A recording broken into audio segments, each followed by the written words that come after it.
Alaka Films presents Redemption, a play written, produced and directed by Anthony Murphy-Jones.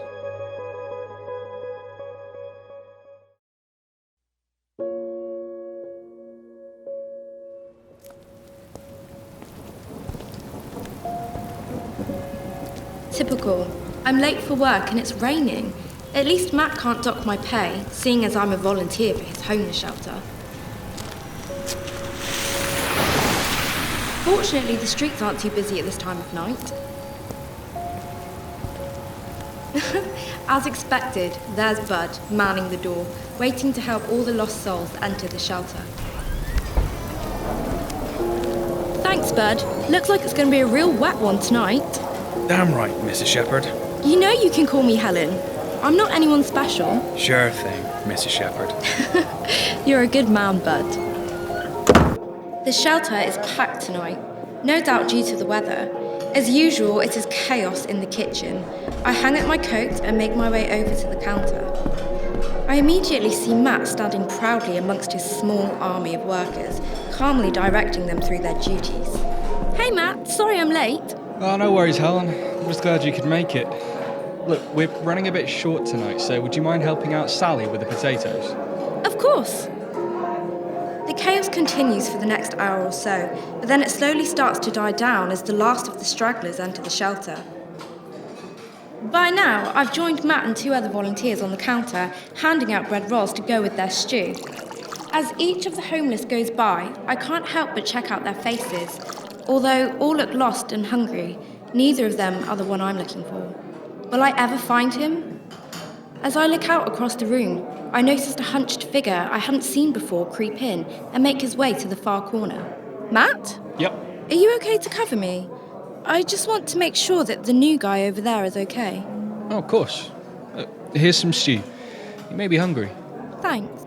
I take the bowl from Matt and grab a small roll to go with it. Carefully, I weave my way through the tables, making my way over to the figure. Hi. I thought that you might like some stew. Are you hungry? The figure slowly turns, looks up at me. The streetlight catches the side of his face, just so, and I'm taken aback by this young man's angelic beauty. Sun-kissed skin with the barest hint of a beard is framed by long golden hair that spills out from under his hood. But it is his piercing sky-blue eyes staring back at me that affects me the most, as I can clearly see his pain being held back. I suddenly find myself seated as he slowly reaches out and takes the bowl in both hands. Thank you. I brought you a spoon. Thanks. He takes it from me and starts to eat. I can't help but watch him, and I suddenly realise that it's getting a bit awkward.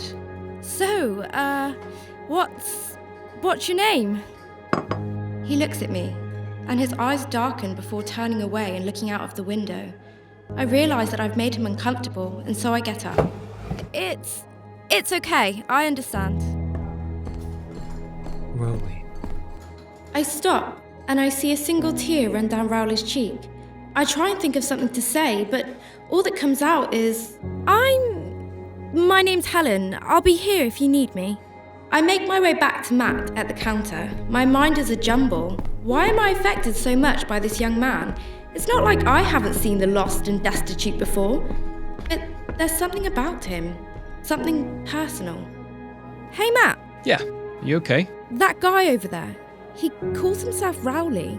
Do you know anything about him? Not much. Started coming here about the same time as you started. Surprised you haven't noticed him before. Wait, no, you wouldn't have. You only work the night shift. Well, he's usually here during the day. To think of it, I think this may be the first time I've seen him here this late. I always wondered where he went during the night. The guy's really shy. He doesn't talk much. He must have taken a real shine to you if he told you his name. Took me 3 weeks to get it out of him. All I know is that he's haunted by something bad. Some terrible incident must have happened to him. Poor kid. I turn to look at Rowley's hunched figure, lost in his thoughts as he looks out of the window. Yeah, poor kid.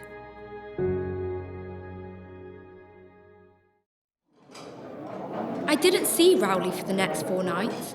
According to Matt, he hadn't come in during the day either. I asked around, but the regulars weren't that much help. Not surprising, really.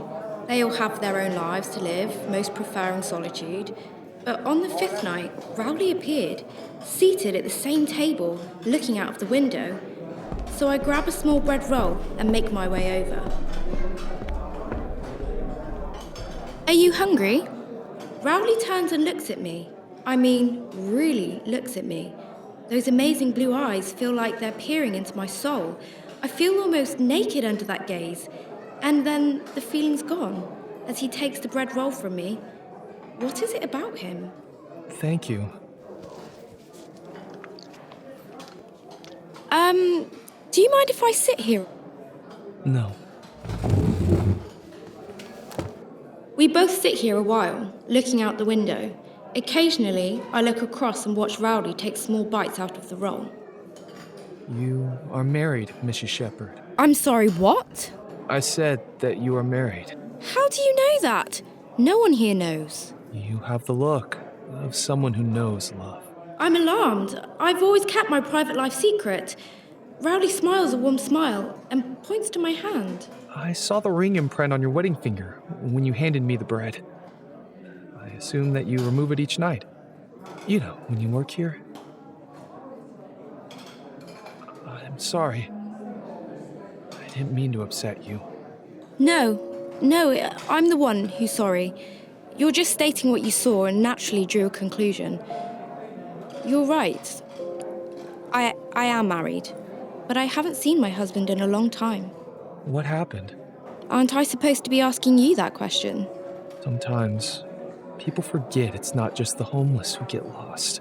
Why would a complete stranger care about me? I hear that each night you come out here selfishly to help those who are lost and alone. All of them, complete strangers. You offer them a home. You listen to their cares and worries. Yet, you have no one to listen to yours. As he speaks, I feel a rush of suppressed emotions rise up, and I try desperately to hold back my tears. My husband, he left about 3 years ago after something terrible happened. It broke our relationship. I was willing to get help, to see someone, but it was too much for him. One day he went out and he never came back.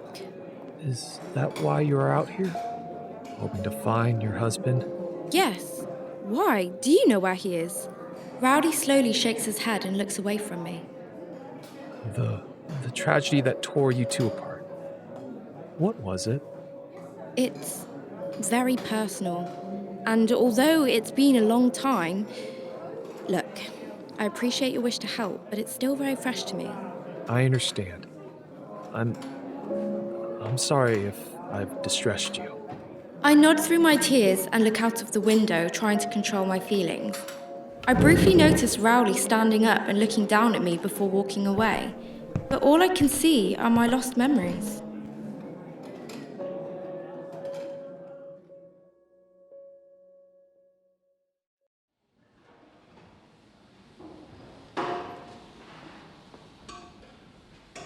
Over the following 3 days, I watched the sparkle go out from Helen's eyes. She no longer laughs or joins in with the banter.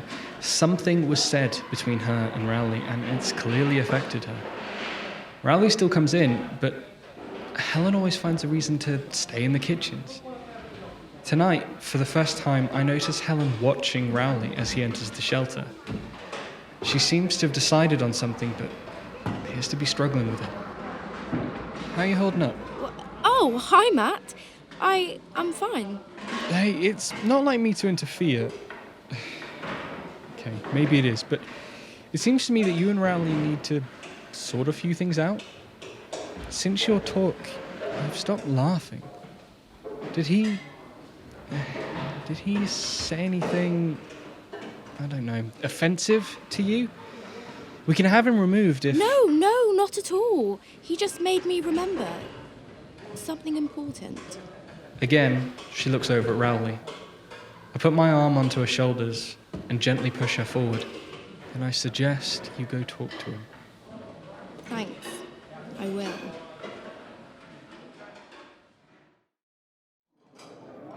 I put a well-worn photograph of a laughing young boy wearing a Yankees baseball cap onto the table in front of Rowley. His name was Justin. He'd be 14 by now. Rowley looked at the photograph for a while before picking it up and passing it back to me. You looked very happy. Yes, he was. My husband Jeff he was driving home after picking up Justin from school. The two of them were playing around as they usually did, and Jeff must have lost. I grab a tissue from my jacket pocket and wipe the tears from my eyes. Oh God, it's been so long since I've talked about this. As I try to compose myself, Rowley leans over and places his hand onto my shoulder. I feel a calmness from his presence. I take a breath. There was another car. It came from nowhere. Jeff didn't see. He knew that he should have been paying more attention. They collided. Jeff, he survived with a minor concussion, a broken arm and some fractured ribs. The other driver, he didn't survive.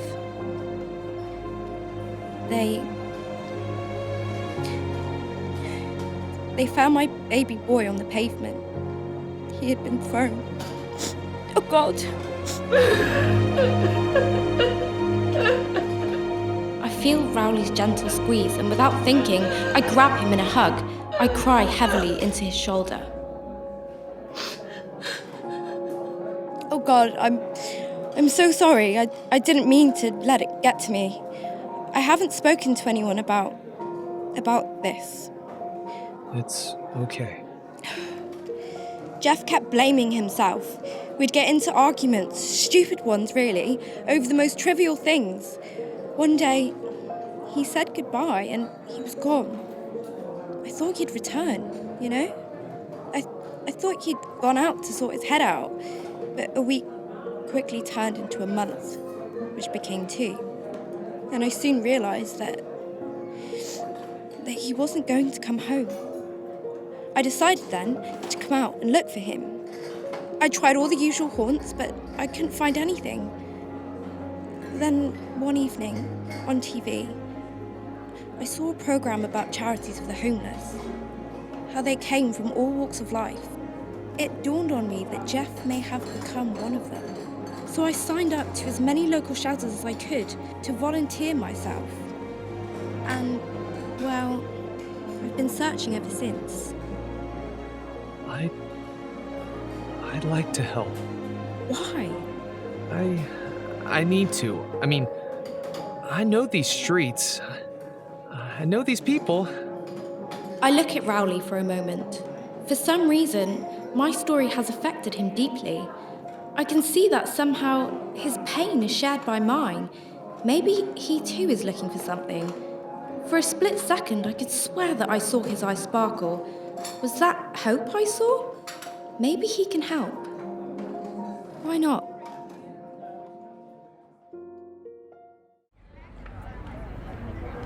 And true to his word, Rowley asked everyone he could. Tirelessly, he patrolled the streets and hidden alleyways, searching for any clue that could lead to my Jeff. I had no idea that the city was so big. In the 3 years of my search, I hadn't even covered half of the ground that Rowley managed to do in just a few weeks. There's a hidden city buried deep beneath the one I grew up in. And yet, even in these horrific conditions, the people have found a way to survive. There is a strong community here, and they clearly know and trust Rowley. They all want to help me. In their eyes, I see recognition and a need to believe. But as the weeks go by, I start to fear that our search is in vain. Rowley refuses to believe this, even though I can see the same fear in his eyes. Oh my God! I'm so sorry, bud. Let me help you. I need to see Helen. Where is she? She's over by the counter. Excuse me! Coming through! Helen! Rowley? I think I found someone who's seen Jeff! Oi! Get to the back of the line, you thieving shit! There's a girl I know. She said she's seen a man calling himself Jeff. What? Where? I said, get back to... Quiet! Down Mercer Street. But I need you to come now. Go. We can survive without you for a few hours. I all but tear off my apron in my rush to follow Rowley, and I hear Matt laugh at my clumsiness as I race out of the shelter.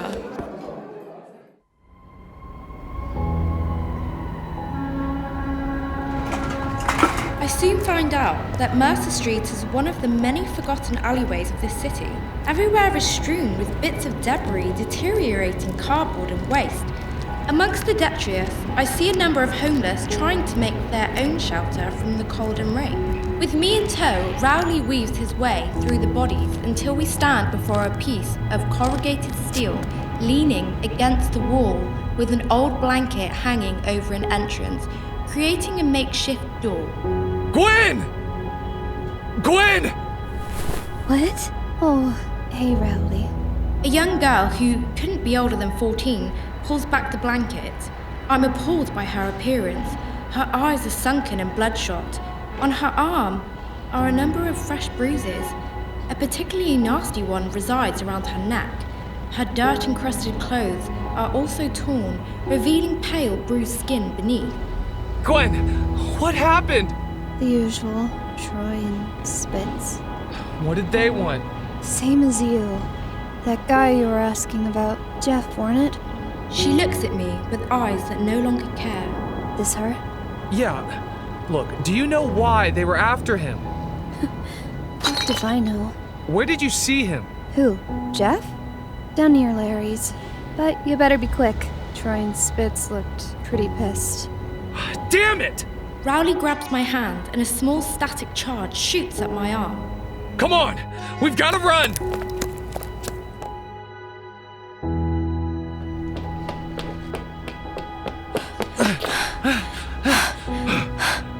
Larry's over there. So Jeff's gotta be somewhere around here.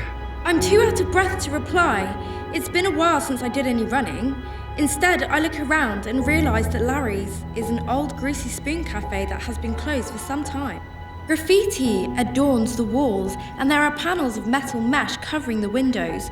The street is empty except for a few parked cars, but judging by the state of them, they've been parked for quite some time. Even the streetlights are losing a battle, providing small sporadic patches of light against the looming darkness. Yeah! Down there! Any feelings of fatigue suddenly vanish as we both sprint towards a small side alley next to Larry's. It's narrow and very dark, though I can just make out the shapes of a couple of large dumpsters sitting against the building. Next to one dumpster, I can see two silhouettes viciously attack something lying prone on the floor. I'll teach you, you little shit. No one screws with me, you hear? Get away from him! Rowley! Rowley collides into the two attackers and all three fall behind one of the dumpsters. I don't know what to do. I've never seen this kind of violence happen in front of me before, and I freeze. The prone figure slowly staggers to its feet and tries to kick out. Screw you! That voice! I know it! I've heard it every night in my dreams. Jeff? Jeff! Shit, he's not alone. Helen? Oh God, Jeff! It's you! It's really you! Oh God, Helen. I've given up ever seeing you again. I'm so ashamed. I couldn't believe that I was finally holding Jeff. I had wished for this moment for so long that I daren't let go of him in case he disappeared again.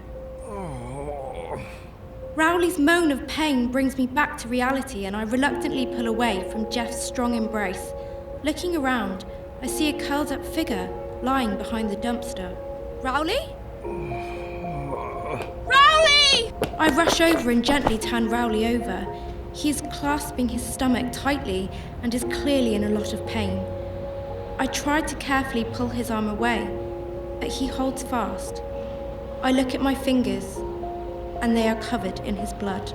Rowley? You're bleeding! It really hurts. I quickly take off my jacket and try to push it between Rowley's arms to staunch the blood. I mean, isn't that what they do on the TV? The clouds break, and moonlight floods the alleyway in a pale light. I don't know what to say. You saved my life and brought my wife. Jesus, no. No, it can't be.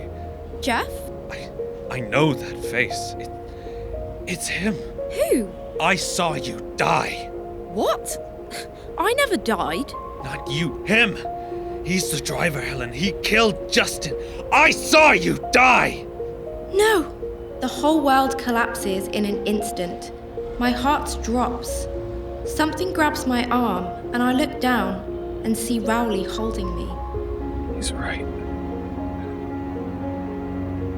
I killed your son. But you're here, alive. I was given a chance at redemption to save what I had destroyed. I should have paid more attention. Not Jeff. Rowley? I'm so sorry, Helen. Forgive.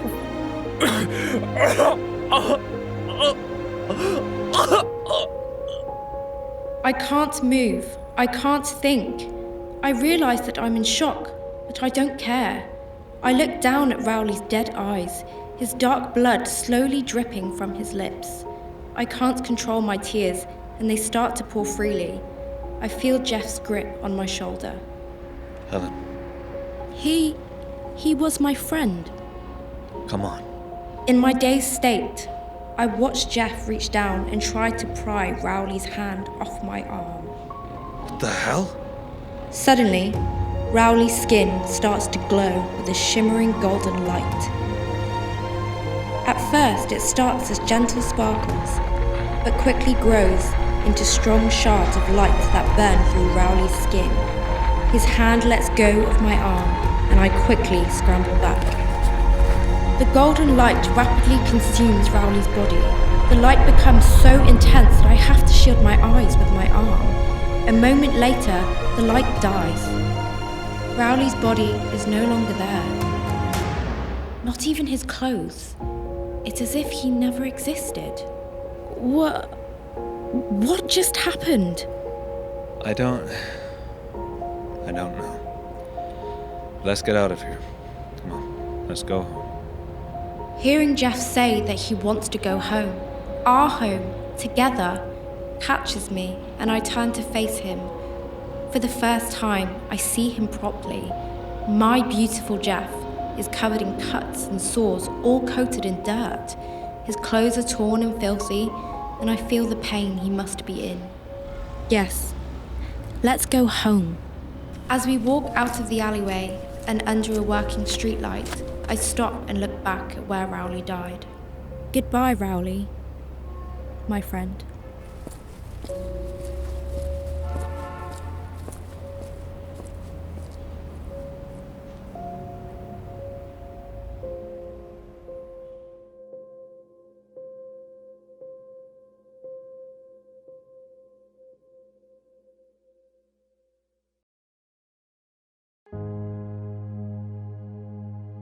You have been listening to Redemption, an Alakir film production based on a short story written by Anthony Murphy Jones, starring Anastasia Tara-Skerritt as Helen, Josh Portillo as Rowley, Hal Dimon as Matt, Amanda Sapanda as Gwen, Max Dark as Jeff and Spitz, Michael Rogers as Bud and Troy, and Anthony Murphy Jones as the homeless man. The music was composed by Arne Anderson and White Sand. Redemption was written, produced and directed by Anthony Murphy Jones.